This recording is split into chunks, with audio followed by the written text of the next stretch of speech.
My name is Jack, and I develop automation scripts for data harvesting. My work is pure mathematics, parsing, filtering, and removing duplicates.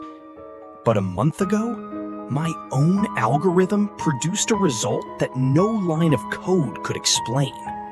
I was testing a new script designed to find dead links within the deep web. The program was supposed to scan old forums and abandoned servers. At 2 a.m., the script halted on an internal IP address belonging to a security camera.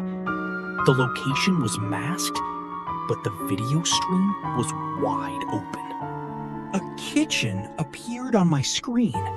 It was a mundane, slightly neglected kitchen. An old refrigerator, cheap linoleum, and a door wrapped in a heavy iron chain. The chain was pulled so tight, it looked as if the door was straining to hold back something massive. I was about to close the tab when I noticed a newspaper spread out on the table. The date on it was tomorrow's, May 17, 2026. Suddenly, a hand entered the frame. Pale, emaciated, with long, filthy nails. It began to slowly scratch at the wood of the door. Scritch, screech, scritch. The sound was so vivid that I involuntarily looked toward my own kitchen door. At that moment, my monitor flickered. The script threw an exception. Error. Object is watching back. The video on the screen shifted. The camera rotated 180 degrees. It was no longer filming the door. It was filming the person sitting at the computer in that room. I saw myself. I saw my back, my headphones, and the way I was staring into the monitor at that very second. But there was one detail that didn't exist in my actual room. In the video, directly behind my chair, stood a tall, unnaturally gaunt figure.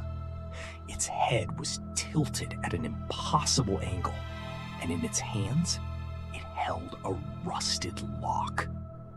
I was too terrified to move. Cold sweat beaded on my forehead. I slowly raised my eyes to the mirror hanging on the wall opposite me. There was no one behind me. The room was empty. I looked back at the screen. In the video, the figure took a step forward and placed a hand on my shoulder. I could see it clearly on the monitor, but I felt nothing physically. Suddenly, a voice erupted from my computer speakers.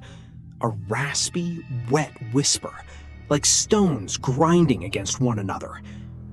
Jack, you're digging too deep. Your code has found the way to us. In that instant, the power in the entire house died. The only source of light was my laptop, but instead of my desktop, a terminal window appeared on the screen, filling itself with text. I heard the chain drop in the kitchen. The heavy iron links hit the linoleum with a deafening clang. The basement door, which I always kept locked, creaked open. Someone began to climb the stairs barefoot. Squelch, squelch, squelch. It was the sound of wet feet dragging something heavy behind them. I grabbed my phone, trying to call for help, but instead of numbers, the screen displayed a single message: user not found. My bedroom door began to slowly swing open.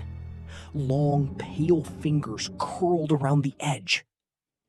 The next tenant will be better, the voice whispered directly from my monitor. He won't ask so many questions. The last thing my script recorded before the hard drive was wiped forever was an image of an empty chair. I was no longer in the room. I was on the other side of the screen, chained in that same filthy kitchen, waiting for someone else to run my script. From behind the basement door, The voice of the new homeowner rang out. "Hey, the view here is amazing, and the price is a steal. I'll take it." I opened my mouth to scream, but only digital noise escaped my chest.